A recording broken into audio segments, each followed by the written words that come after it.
Buenos días, mi nombre es Gabriela Gómez. Agradezco al doctor David López por su acompañamiento para la realización de la charla y como él les menciona, el día de hoy vamos a hablar un poco de la terapia ECMO y su uso en la pandemia por SARS-CoV-2. Entonces, para entrar en materia, tenemos que recordar que en la historia de la humanidad hemos tenido muchas enfermedades infecciosas que se comportan como pandemias y que han propiciado el desarrollo en muchos países donde se han presentado. Es así como para marzo, en esta gráfica de la OMS, vemos que el coronavirus era una bolita muy chiquita en cuanto a su impacto a mortalidad, 7.000 pacientes fallecidos en ese entonces, sin embargo ahora ha ido creciendo. Y esto de la historia de las pandemias es muy importante, porque desde el año 90 hasta el año 2009 aproximadamente, vemos que la disponibilidad de terapia ECMO en el mundo era más o menos estable. Sin embargo, en el año 2009, con la influenza H1N1, empezó a aumentar de forma paulatina y para el año 2012, con la presencia del MERS-CoV, vemos que aumenta aún más la disponibilidad de ECMO en el mundo. Esto es una gráfica que nos muestra la disponibilidad por continente. Siempre América del Norte ha sido el continente dominante en tecnología médica, lo vemos también en la terapia ECMO, y nuestro continente Latinoamérica vemos que ha tenido un desarrollo que ha sido más o menos grande, pero en mucha menor medida que los demás continentes, y actualmente para el año 2019 se tienen 34 centros con disponibilidad de ECMO en América Latina. Estos datos que les muestro en la diapositiva son tomados de un webinar que se realizó hace algunas semanas por la Asociación Latinoamericana de Perfusión, donde el doctor Leonardo Salazar de la Fundación Cardiovascular de Colombia hizo una encuesta él mismo y se dio cuenta de que estos son como los datos actuales con los que contamos. En América Latina, por ejemplo, hay una capacidad para poner en ECMO de forma simultánea entre 150 y 200 pacientes en toda América Latina. Eso lo contrastamos con países como Francia, que con 70 millones de habitantes apenas cuenta con 600 consolas de ECMO, o sea que probablemente su capacidad supere por muchas veces a la que tiene América Latina. Países como México, con 123 millones de habitantes aproximadamente, cuentan con 37 consolas solamente de ECMO. Colombia, 50 millones de habitantes, 33 consolas de ECMO. Y eso no solo es la disponibilidad de las consolas, sino que también va con la disponibilidad del personal adecuadamente entrenado. En la ELSO se registran estas instituciones como posibles prestadoras de ECMO en Colombia. Entonces, en el Valle de Aburrá vamos a tener solamente a la clínica Cardiovid y a la clínica Sommer registradas en la ELSO, y en el resto del país pues tenemos las otras instituciones. Llama la atención que hace unas 2 semanas aproximadamente se presentó ya la noticia de que en la clínica Porto Azul se dio de alta de forma exitosa al primer paciente con COVID-19 que fue tratado con terapia ECMO. Entonces esto muestra que en el país también podemos avanzar. Para hablar un poco de la terapia ECMO, entonces tenemos que recordar que esto es una forma de bypass cardiopulmonar modificado que surgió después de la consolidación de la circulación extracorpórea en cirugía cardíaca. En esta terapia ECMO hay extracción de sangre venosa, esta sangre es bombeada, tiene contacto con una membrana artificial que funciona como un pulmón, donde hay intercambio gaseoso, esa sangre se oxigena, se le barre el CO2 y se devuelve al paciente. En el caso de que sea ECMO venovenoso, se devuelve por una vena grande para proporcionar soporte respiratorio, o en el caso que sea ECMO venoarterial, se devuelve a través de una arteria principal para proporcionar además soporte circulatorio. Aquí vemos en este esquema cómo funciona más o menos. Vemos que hay una cánula de drenaje en la vena femoral. Esto va hacia una bomba, que en este caso es una bomba de rodillo, se transporta o se bombea hacia el oxigenador donde ocurre el intercambio gaseoso, se barre de CO2 y se oxigena, y en este caso se devuelve por medio de la vena yugular interna una sangre que ya está bien oxigenada y que es pobre en CO2. Entonces, esta sangre oxigenada en el ECMO venovenoso va a una vena central, pasa al corazón y a los pulmones, y por esto se dice que funciona en serie con la circulación, porque no me va a excluir el corazón y los pulmones del sistema del paciente. Y funciona en serie precisamente por eso con el sistema cardiopulmonar nativo del paciente. Es por esta razón que El suministro de oxígeno sistémico no va a depender solamente de esa sangre que fue oxigenada en el circuito de ECMO, sino que va a depender del gasto cardíaco nativo del paciente. Entonces, como primera premisa, el paciente debe tener adecuado gasto cardíaco para poder utilizar la terapia de ECMO veno-venosa. En el caso del ECMO veno-arterial, se va a proporcionar también soporte hemodinámico. La sangre oxigenada se reinfunde por un sistema arterial y en mayor o menor medida, según los parámetros que configuremos, va a evitar el corazón y los pulmones para facilitar su reposo y recuperación, y es por eso que funciona como un sistema en paralelo y no en serie como el ECMO veno-venoso. Ocurren diferentes cambios en las cavidades con el ECMO veno-arterial. Entonces en el ventrículo derecho, claramente como se estaba bypaseando ese lado, va a haber una disminución de la precarga y del gasto y el flujo pulmonar va a disminuir. En cuanto al ventrículo izquierdo, se va a aumentar la poscarga y en algunos casos se puede presentar el fenómeno de Arlequín, donde hay una oxigenación diferencial de la parte superior e inferior del cuerpo. Esas son las mayores diferencias. En cuanto a las técnicas de canulación, pueden ser centrales o periféricas. Las técnicas centrales se utilizan sobre todo en el posoperatorio de cirugía cardíaca, donde el tórax está abierto. No va a ser lo que precisamente utilicemos en COVID-19, donde las técnicas de canulación son más periféricas. Entonces, en esta gráfica vemos, en la gráfica A, una técnica de canulación donde hay un drenaje por la femoral y se reinfunde por la yugular interna. Entonces este es el fémoro yugular. Y en la gráfica B vemos que hay un drenaje por la vena femoral y una reinfusión por la otra vena femoral. En el caso del veno venoso, ¿cierto? Aquí es muy importante que las puntas de las cánulas deben estar adecuadamente ubicadas para evitar el fenómeno de recirculación, donde se drena la sangre que había acabado de ser reinfundida y que estaba bien oxigenada y con el CO2 barrido, y esto puede alterar la capacidad de oxigenación del paciente. La otra forma de canular en ECMO veno-venoso, que es más novedosa y se ha querido utilizar más en los últimos años, es por medio de una sola cánula que tiene a su vez dos orificios, uno de drenaje y uno de reinfusión. Vemos entonces que esa cánula se introduce por la vena yugular interna y va a tener un orificio distal en la vena cava inferior donde se va a remover la sangre y una luz diferente que me va a dar directamente a la válvula tricúspide para reinfundir esa sangre bien oxigenada. Es muy importante que en la epidemia por COVID-19 no nos recomiendan la utilización de este tipo de canulación debido a que para asegurar una adecuada colocación tiene que ser guiada por ecocardiografía o por fluoroscopio. Entonces esto implicaría un contacto más estrecho con el paciente y la introducción a la habitación del paciente de un equipo adicional, ya sea el ecocardiógrafo o ya sea el fluoroscopio. Entonces hay mayor riesgo de transmisión, por eso no se recomienda en pacientes con COVID-19. En el ECMO veno-arterial también tenemos la canulación más frecuente que se hace, es la femoro-femoral, se drena por la vena y se reinfunde por la arteria femoral. Tenemos la que se drena por parte femoral y se reinfunde por la axilar o incluso por la carótida. Estas dos últimas tienen mayor riesgo de accidentes cerebrovasculares, por lo tanto no son las más recomendadas ni las más utilizadas. Ya habiendo visto cómo funciona más o menos esta terapia de ECMO y que el cuadro más frecuentemente asociado en cuidado crítico con el COVID-19 es el SDRA, entonces nos preguntamos qué dice la evidencia sobre el uso de ECMO en SDRA. Vemos entonces 3 puntos acá importantes. Uno, va a ser el que se dijo del ECMO en la pandemia por influenza H1N1, que es donde más experiencia se tuvo, y aquí no voy a entrar a analizar los estudios, simplemente para darles unos datos de cómo fue la sobrevida y la mortalidad en este escenario. Este reporte en JAMA por el grupo de ECMO de Australia y Nueva Zelanda mostró cómo 68 pacientes que recibieron ECMO, el 71% salieron de la UCI vivos. De estos, 32 pacientes fueron dados de alta totalmente del hospital y 16 permanecían hospitalizados, pero vemos que esto es una buena sobrevida. Este otro estudio, que también fue publicado en el año 2011 en JAMA, nos muestra que se hizo un emparejamiento, un grupo de pacientes que recibieron ECMO como tratamiento y se comparó con otro grupo que no había recibido la terapia de ECMO para el SDRA grave.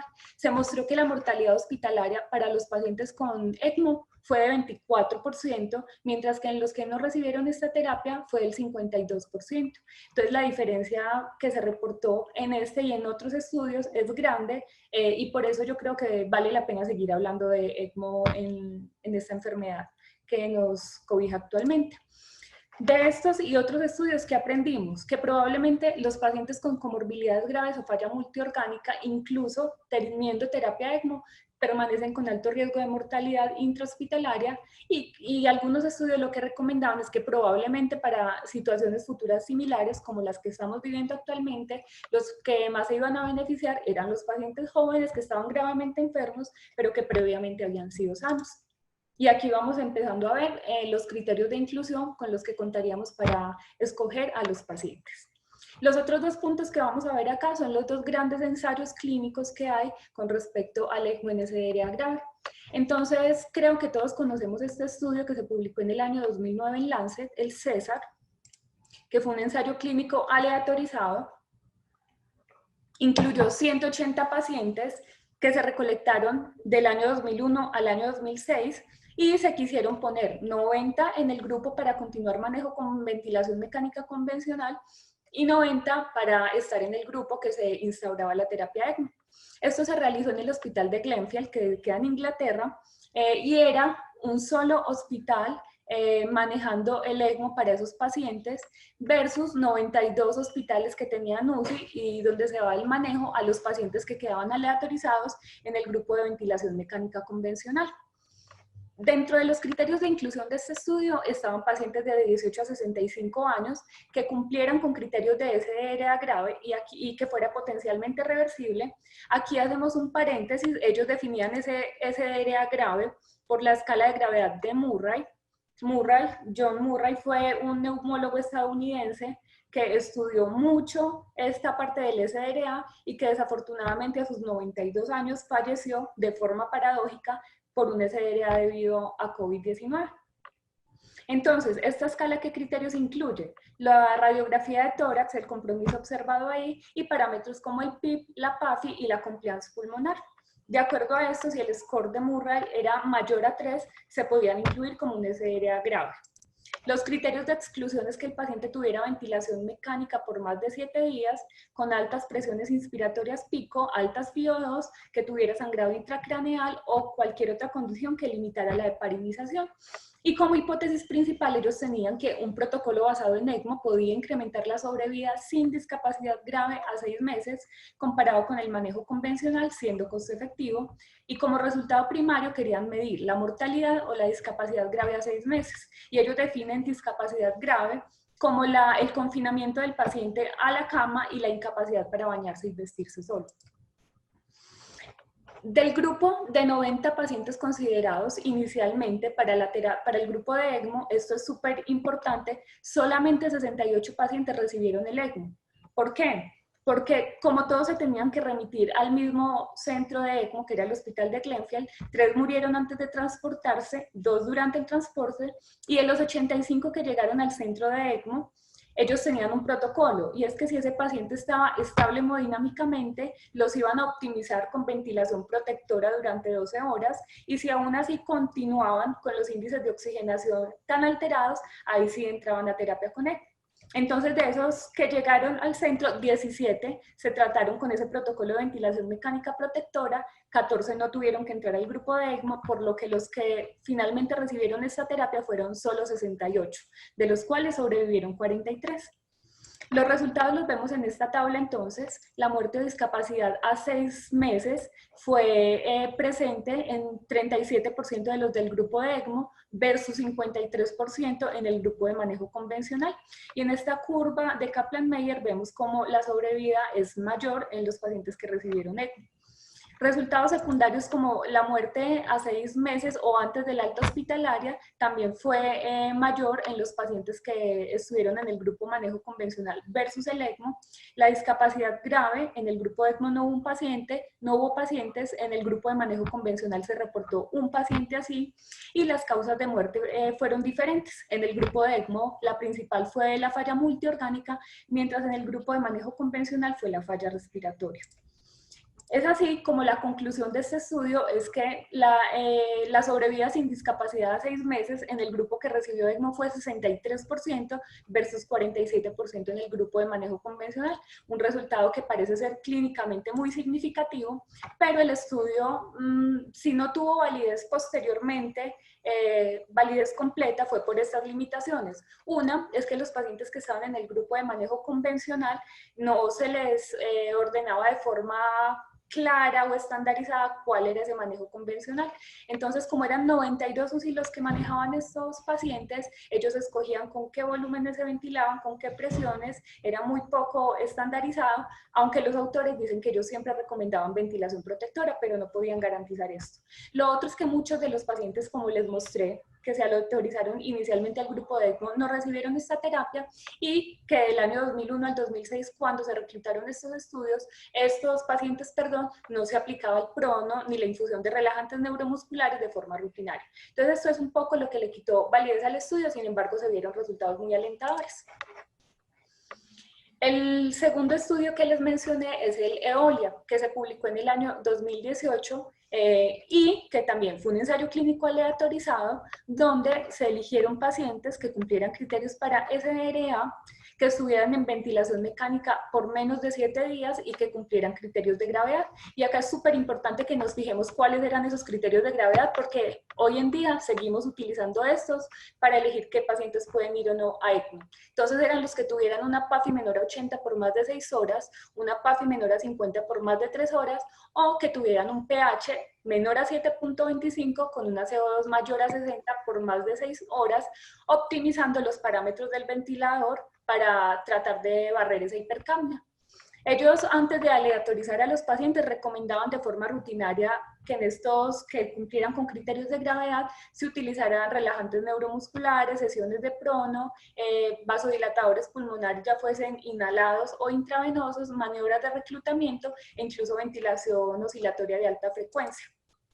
Excluyeron muchos fueron los criterios de exclusión: los menores de 18 años, los que estuvieran ventilados por más de 7 días, obesos, que utilizaran oxígeno de forma crónica, que tuvieran trombocitopenia inducida por heparina, sea sin expectativa de vida a 5 años, lesiones neurológicas irreversibles y los demás que vemos acá. El desenlace primario que ellos buscaron fue mortalidad a 60 días y dentro de los desenlaces secundarios estaba la falla al tratamiento, que en el caso del grupo de ECMO era la muerte del paciente, o en el caso del grupo de manejo convencional era o el cruce al grupo de ECMO o la muerte. Y desenlaces de seguridad también fueron incluidos. Hay varias cosas que hay que analizar de este estudio para poder ver por qué muchos no le dieron validez, pero muchos otros sí están de acuerdo con sus resultados. Entonces, el grupo control que estaba en ventilación mecánica protectora tenía todos estos tratamientos, pero si a pesar de tener todo el tratamiento instaurado, permanecían con hipoxemia refractaria, definida como una saturación de oxígeno menor a 80% por más de 6 horas, y tenía aval médico, se podían cruzar al grupo de ECMO. Es decir, todos los del grupo control no terminaron en el grupo control, sino que recibieron ECMO. En cuanto a la parte epidemiológica, es muy importante recordar esto porque fueron muchas de las críticas que se les dio a Eolia. Una es que ellos calcularon una muestra necesaria de 331 pacientes para obtener una reducción absoluta del riesgo de mortalidad de 20% en los pacientes que no se trataban con ECMO versus los que sí se trataban con ECMO. Y como reglas de detención del estudio hicieron una cosa, y es que ellos definieron que por cada 60 pacientes que fueran incluidos en el estudio se iba a hacer como un análisis interino y que se iba a detener el estudio si ocurría alguna de estas cosas: si se demostraba falta de seguridad, mortalidad excesiva en alguno de los brazos, si se demostraba eficacia o utilidad, que fue definida como una baja probabilidad de alcanzar eficacia en caso de que el ensayo continuara.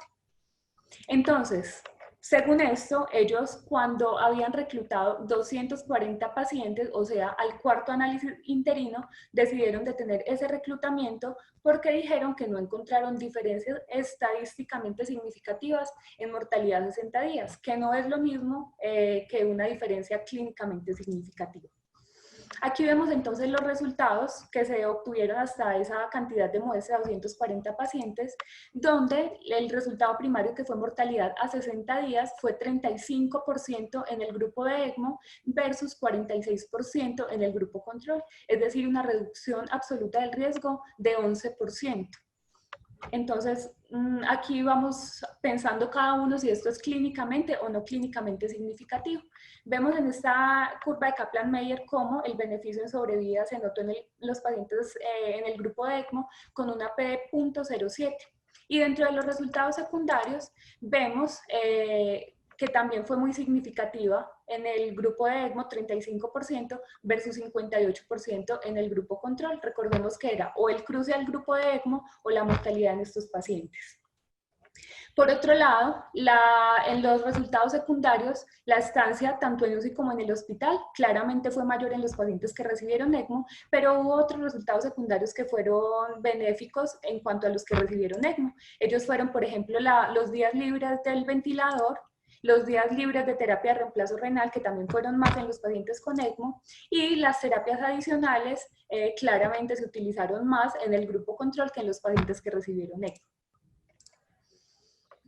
Es muy importante también esta tabla porque son los eventos adversos que hubo, es decir, lo que nos puede hablar de qué tan seguro o qué tan inseguro es una u otra terapia.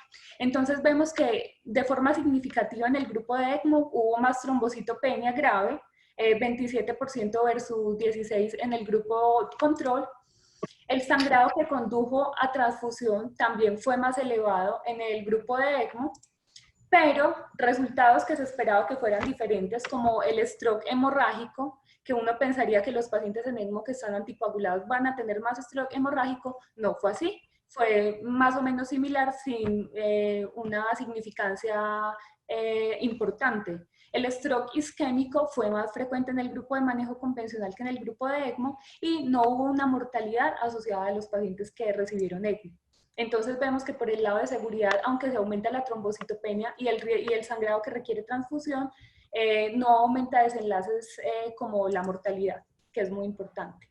Y como último resultado tenemos que 35 pacientes del grupo que inicialmente quedó en el grupo de ventilación mecánica se tuvieron que cruzar al grupo de ECMO porque tuvieron hipoxemia refractaria. Y 7 de estos pacientes se montaron directamente en ECMO venoarterial porque tenían deterioro no solo respiratorio sino hemodinámico, y 6 de estos 7 fueron como asistencia a la reanimación cardiopulmonar. Entonces básicamente estos 6 pacientes, si no se les ponía el ECMO venoarterial, hubiesen muerto. Ya vamos a analizar bien esto. Entonces, la conclusión de los autores es que la aplicación temprana de ECMO a pacientes con SDRA muy grave no se asoció con una mortalidad a 60 días significativamente menor que en los pacientes con manejo convencional, y ellos manejan claramente sus limitaciones. Dicen que las mayores fueron que hubo una detención de la muestra antes de completar la que calcularon inicialmente y que el cruce al grupo del ECMO pudo diluir el efecto potencial del ECMO. ¿Qué pasa? Después de que se publicó este ensayo clínico, hubo muchas otras publicaciones, análisis bayesianos post-hoc, y quise traerles esta, que es una editorial que se publicó por el doctor Gattinoni, un experto en el tema, y donde él hace unas críticas muy importantes. Y dice que el poder estadístico de Eolia fue bajo, y que la reducción absoluta del riesgo que ellos querían, que era el 20%, no se hubiera logrado incluso con la muestra que calcularon, sino que necesitarían mínimo 624 pacientes. Y por el otro lado dice, en la parte clínica le parece que el ECMO es seguro, no aumentó la mortalidad, el ECMO de rescate mejoró la supervivencia, es decir, en 15 pacientes que estaban en el grupo de ventilación mecánica que se tuvieron que cruzar al grupo de ECMO, probablemente no hubieran sobrevivido si seguían en ese grupo. Y importante, en el grupo de ECMO se permitió implantar una ventilación mecánica ultraprotectora con una reducción de los volúmenes TIDAL hasta del 50%, lo que nos beneficia como el reposo de ese pulmón. Y dice esta frase que a mí me pareció bonita, y es que si estamos seguros de que la incertidumbre estadística reflejada por un valor mágico de P de 0.07, que fue el que nos dio en el estudio, es tan diferente a la de 0.05, que es la que ellos buscaban. Entonces, esto también nos abre un poquito la mente a pensar en la significancia estadística versus la significancia clínica de una terapia. Finalmente, esta revisión sistemática y metaanálisis que se publicaron el año pasado en Lancet, nos muestra que estos dos ensayos clínicos, cuando se juntan sus resultados, están a favor de la terapia ECMO para mortalidad a 60 días, y cuando no solamente se incluyen el César y el Eolia, sino otros 3 estudios que fueron observacionales, también vemos un beneficio a favor de la terapia ECMO en SDRA grave. Con esto finalizamos como la evidencia que hay en SDRA, pero entonces nos quedamos pensando, ¿usamos ECMO o no usamos ECMO en pacientes críticamente enfermos por COVID-19? Entonces la OMS nos da una recomendación. Ellos dicen, usted debe ofrecer ECMO veno-venoso a pacientes elegibles con SDRA relacionado con COVID-19 en centros expertos con suficiente volumen de casos por año para asegurar experticia clínica. Y aquí es muy importante ver lo de los centros expertos porque ellos recomiendan en contra de crear nuevos centros de ECMO solamente por la pandemia del COVID-19. Entonces, ¿se puede utilizar? Sí. ¿Debe ser en centros expertos? Sí. Para la noche de ayer, este es el reporte de la ELSO, que es un reporte voluntario. Aquí no se registran exactamente todos los casos a nivel mundial, sino solo de las clínicas que quieren. Y para la noche de ayer, como les digo, 928 pacientes en ese registro habían recibido ECMO con una sobrevida del 50%. Entonces, a medida que ha ido avanzando como la cantidad de pacientes que se meten en este registro, la tendencia es a mejorar la sobrevida. Sin embargo, esto es un subregistro. Solamente en la EuroELSO, en el registro europeo, al 17 de mayo se registraban 1.120 pacientes en ECMO y, como es de esperarse, la mayoría de ellos, 92%, estaban en ECMO veno-venoso. Esta diapositiva simplemente la traigo para ver que no simplemente es una cuestión de criterios clínicos, sino que debe haber una organización a nivel hospitalario y a nivel regional para poder brindar servicio de ECMO.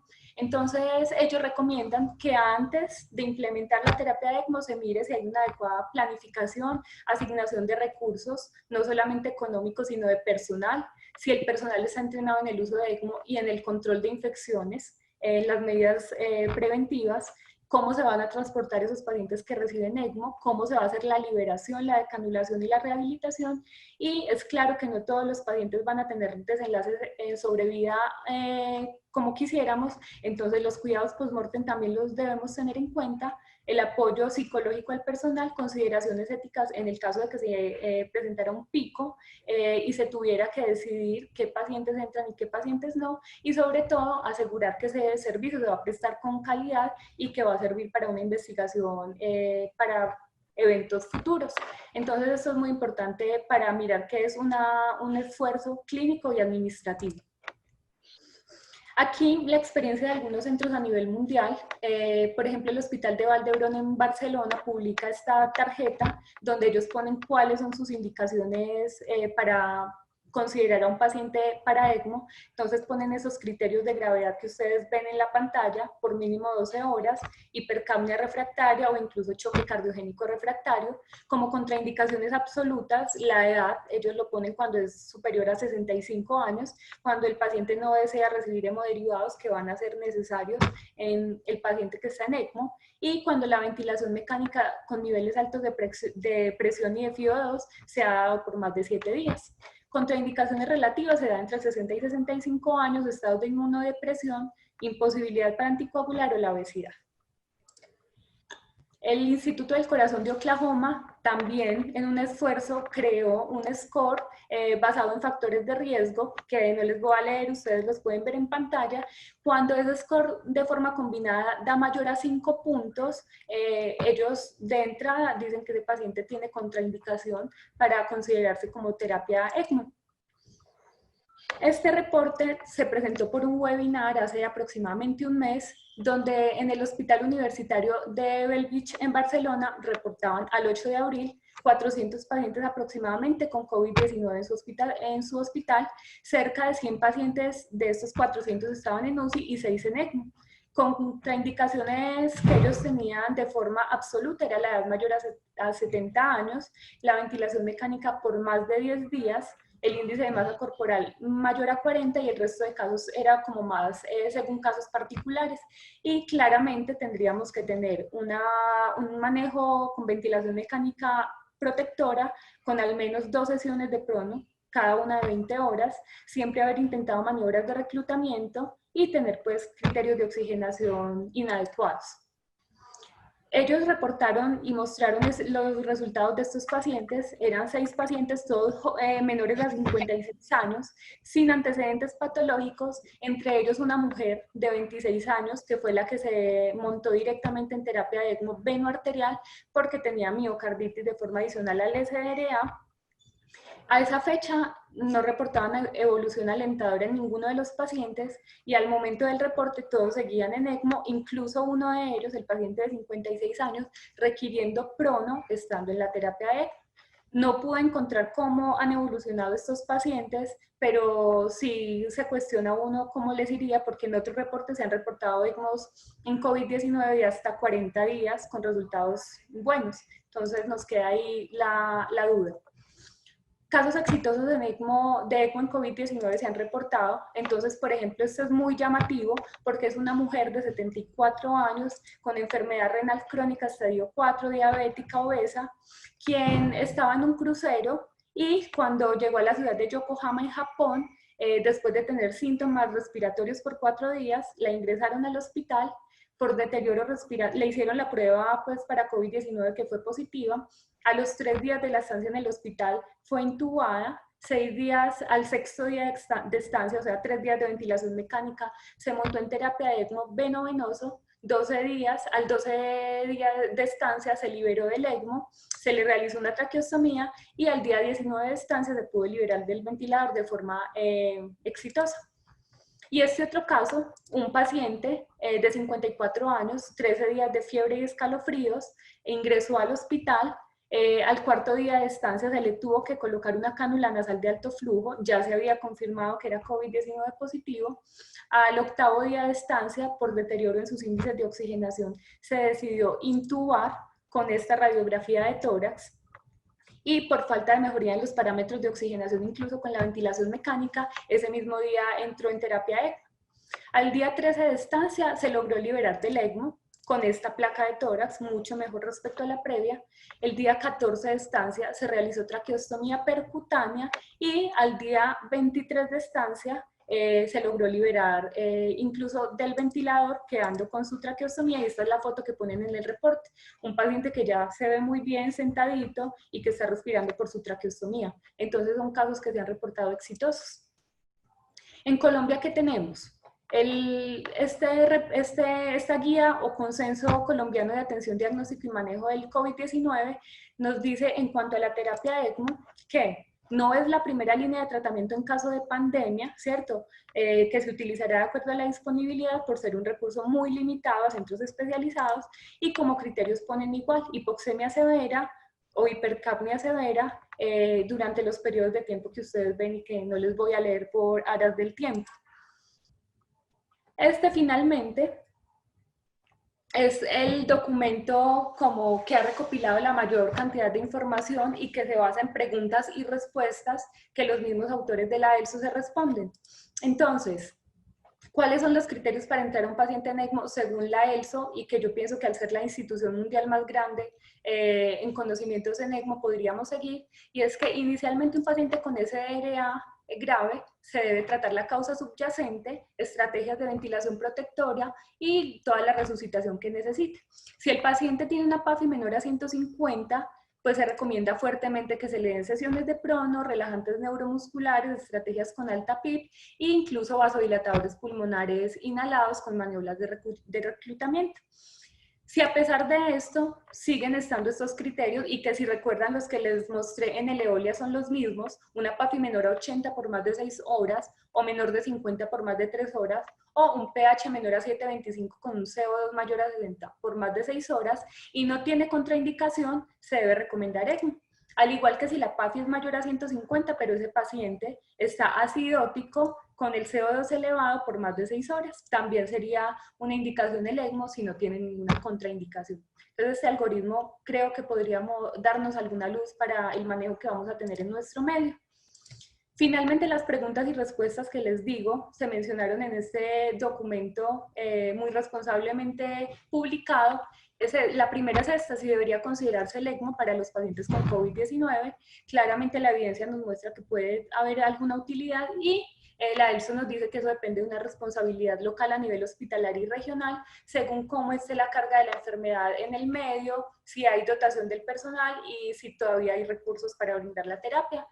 También asegurar que se pueda brindar con seguridad y calidad, y ofrecerse sobre todo a pacientes que tengan una buena probabilidad de recuperarse, no utilizarse de forma fútil desde el principio. Y nos recomiendan en pacientes que sean una combinación de edad avanzada, comorbilidades múltiples y disfunción multiorgánica. La segunda pregunta que ellos se hacen es si debe considerarse el ECMO durante reanimación cardiopulmonar en pacientes con COVID-19. Y grande, podemos decir que solo lo recomiendan en centros experimentados que tengan un volumen muy alto de procesos de ECMO en su institución, porque de lo contrario va a ser una estrategia que va a gastar muchos recursos y a hacer muy poco el beneficio que nos brinde. La tercera pregunta es si debe continuarse el ECMO para las indicaciones habituales durante la pandemia por COVID-19. Entonces, la respuesta es que debe hacerse según la disponibilidad de recursos. Inicialmente, en muchas instituciones, por el temor que generaba esto de la pandemia, se bajaron mucho la realización de procedimientos electivos cardiovasculares que podrían terminar en terapia ECMO, pero ahora la respuesta es que debemos seguir con las indicaciones habituales si estamos en un lugar de la pandemia que no es un pico y si todavía tenemos los recursos disponibles. La cuarta pregunta es que cuando se utilice, ¿qué pacientes serían los de mayor prioridad? Aquí ellos dejan muy claro que los jóvenes y previamente sanos son la primera indicación. También mencionan a los trabajadores de la salud como alta prioridad para tener en cuenta en el caso de un pico de la pandemia y tener que elegir qué pacientes ofrecer y qué pacientes no ofrecer la terapia de ECMO. Por eso dice que la prioridad cambia según el comportamiento de la pandemia. ¿Qué pacientes excluirse? Los que hemos visto que los criterios que utiliza cada institución es muy importante, pero en forma grande los pacientes con enfermedades terminales, lesiones graves del sistema nervioso central, comorbilidades significativas, deberían excluirse, y según los recursos que hayan disponibles, la edad avanzada y la ventilación mecánica por más de 7 días con parámetros altos deberían ser criterios de exclusión. Esta pregunta me parece muy importante porque muchas veces uno menciona la palabra fútil y no sabemos muy bien qué significa. Entonces ellos dicen que cuál es la definición de futilidad para terminar el ECMO en estos pacientes. Tenemos que tener claro que incluso los que entren a ECMO, no todos van a tener un beneficio en sobrevida, muchos se van a morir por su enfermedad grave. Día por día debemos hacer una evaluación continua de cuándo esa terapia con ECMO deja de proveer un riesgo-beneficio positivo para el paciente, y en el caso que se llegue a la conclusión que está siendo fútil o que no está generando beneficio, se debe desmontar esa terapia. Y recomiendan que después de 21 días en ECMO, sin ninguna recuperación cardíaca o pulmonar, esta terapia debería considerarse fútil. Finalmente, estas dos preguntas, la primera es cuál es la incidencia de falla cardíaca y cómo se maneja en el escenario de COVID-19. Se ha reportado aproximadamente en 7% de los pacientes con COVID-19. El diagnóstico se hace de forma usual, parámetros clínicos, fisiológicos y ecocardiográficos, y cuando estos pacientes están en shock circulatorio además de respiratorio, se indicaría la terapia de ECMO venoarterial de forma inicial.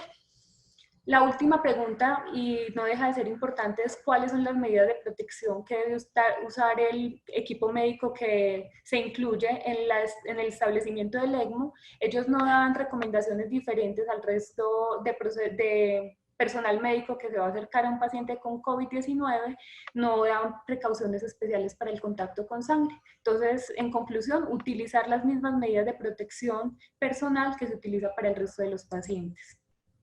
Como conclusiones, entonces, dejamos que si bien el ECMO es una terapia poco disponible, si se puede brindar con calidad y seguridad a los pacientes que la requieran, podría hacerse.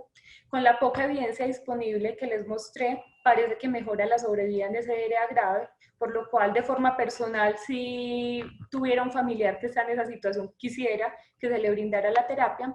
En países con recursos limitados se debería priorizar a pacientes jóvenes previamente sanos y personal de la salud.